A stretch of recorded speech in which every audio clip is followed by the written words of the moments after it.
places. All right, I'm sitting here with Patsy Hayter from Exclusive Getaways.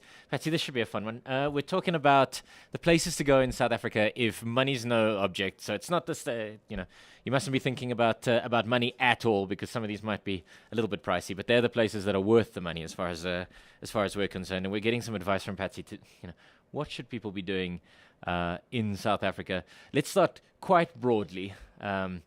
I think food is becoming a very important aspect when you start considering your holiday destinations. Would you agree? Is that something that you consider when you've chosen your list? I think so.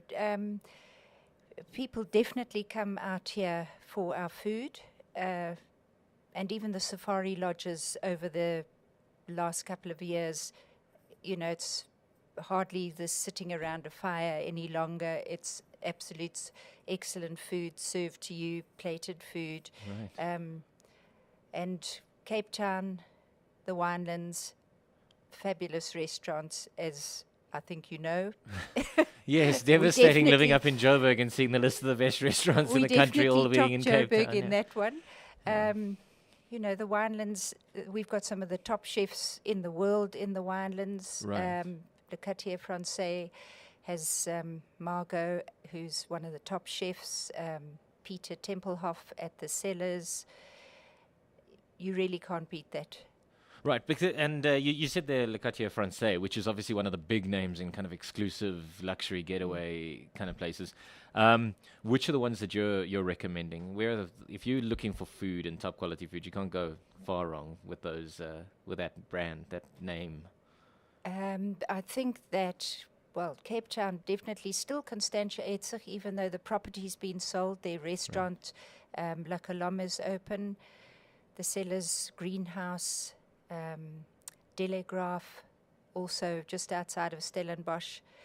And these are meals that are kind of different from your average. This is not for the family that normally runs off to the Spurs. This is for a special occasion, right? Definitely not special occasions,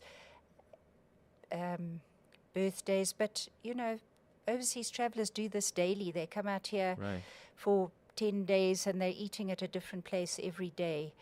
Right, because the quality of the food is just, and because it's going up, I suppose. Yeah. You mentioned game lodges specifically. Which are your favorites? Where would you recommend? Favorites? I'm not allowed to have favorites. Oh, okay, all right. Where are the ones where you would recommend then, let's say? We deal with over 30 to 40 different game lodges, so there's something for everyone.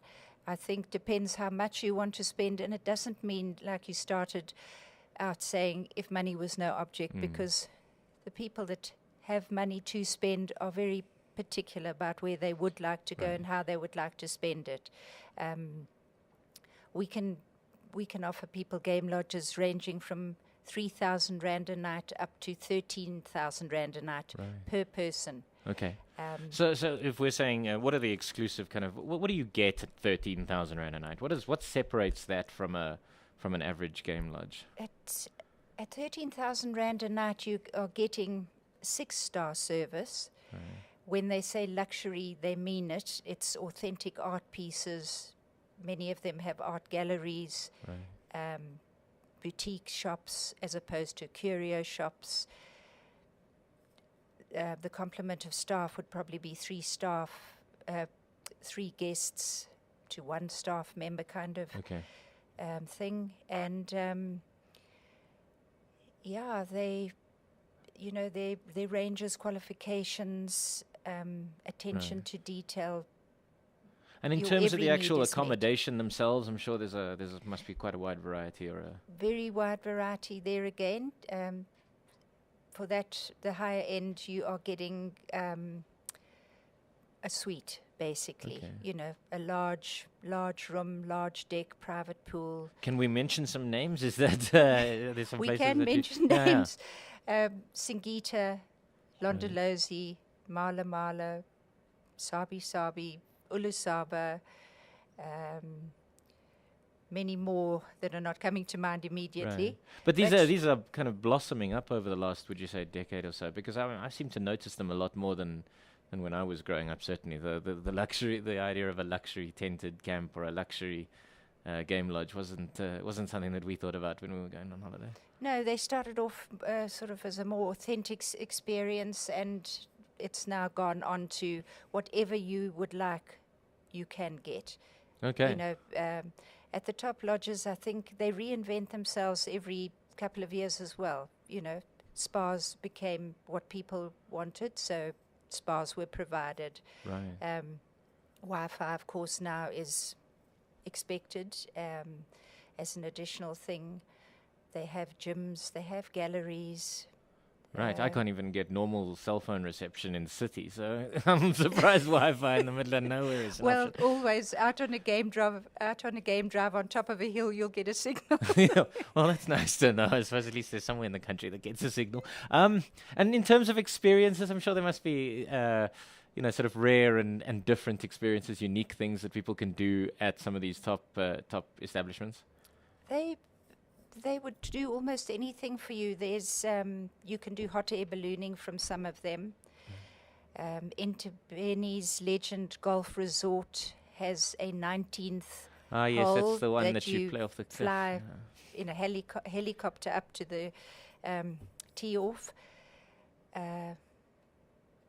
Bill Harrop's hot air ballooning, he is the original balloon specialist in the country.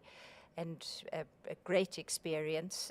Rovos Rail's another top experience that you can take to get to the lodges. Some of their trips, the one from Pretoria through to Durban, actually goes by KZN Nambiti Plains Reserve. Okay. They're all work And I mean, together. Rovos Rail is really kind of top quality in the luxury department. I mean, what does that set somebody back, a trip like that? Well, you're looking at for their, it starts out at about 17,000 Rand per person for a 2-day trip. Right. That includes everything, though. Right. All your excursions, all your drinks, other than gratuity. Okay. And what sort of excursions would people go on a 2-day train journey? They go, the one to Cape Town, they would stop off at Kimberley and go and do the Kimberley Hole, Right. then go through to Mikey'sfontein and stop off there and have a breakfast. As I say, the Durban one, you stop off at Nambiti and do a game drive there. The one to Vic Falls, they do excursions within Zimbabwe. Okay. So what are the places that that perhaps best encompass actually all of these elements, the kind of food, the location, the experience? Which are the ones that you're sort of tipping at the moment for people to maybe go see, maybe before other people have seen it, maybe because other people have seen it and they've enjoyed it? What are the ones that you're suggesting? Guest houses. Okay. Well, places, guest houses. Let's start with guest houses. Where would you suggest people have a look? Guest houses, 3 of the ones that come to mind, food-wise, of course, Cleopatra Right. in the Drakensberg with Richard Poynton. That's one of the most special experiences if you're a foodie. Right. They do a 7-course dinner. And being in the Drakensberg, you've got the mountains, walking, hiking. So that's a nature experience that's included there. Lukatia being in Franschhoek. And in Franschhoek alone, there's probably 10 to 15 top restaurants. But they, again, Lukatia reinvent themselves and do different things. Right. Then you have nature there, the wineries, wine tasting, taking the Franschhoek Pass over to Elgin, down to Hermanus, another good wine area. Right. Grootbos, Nature Reserve, Bushman's Kloof, Okay. all brilliant experiences. All right. So those are the places. And then in terms of game lodges, where would you say which ones people should be looking out for at the moment? I think it depends. We always would try and see what people are looking for, Right. And match them carefully to the game lodges, because to promote one above the other, it's not necessarily that is better. It's just Right. that would suit somebody more specifically. Sure. So if they were looking for a variety of animals, or if they were looking Yeah. for birding, or if they were looking for the food or various luxury. Okay. All the game lodges, you're going to get animals, food, brilliant service. It's a holiday in itself. Okay. Well, there you are. So, so any final tips? Is there something? How does the ordinary person kind of book this kind of thing? How do they? Is there a chance? Is there a time of the year that perhaps availability is good? There's a Well, we have to mention, being June now, that being between May and September, there's some fabulous specials. Oh, okay. People reduce their rates up to 30%, particularly the game lodges. Right. And that is one of the better times to go anyway. Right, Being because a all the drier season, all the the bush dies back, vegetation right. is lower, so you get to see the animals a lot more easily. It is cold in the mornings and the evenings, so dress up warmly. And bring lots of red wine. Yes. Okay, all right. So the tip is then book for the kind of winter months, and as That's you say, for 30%. South Africans, basically. right. Local specials.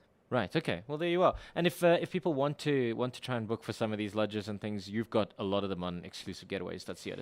We've got about 170 4- Right. and 5-star properties that we've had the privilege of dealing with and booking for the last 23 years. So we think we know what we're doing, Okay. and we'd certainly offer very personalized service as opposed to going online. You're just choosing something that nobody's telling you about from an experience point of view. Right. So, good living uncorked. Yeah. So people, if you're looking to get engaged, if you're looking for a 50th wedding anniversary holiday, if you're looking for somewhere a little bit special, it's Exclusive Getaways. That's it today. Thank you very much for coming in, Patsy. Thanks very much.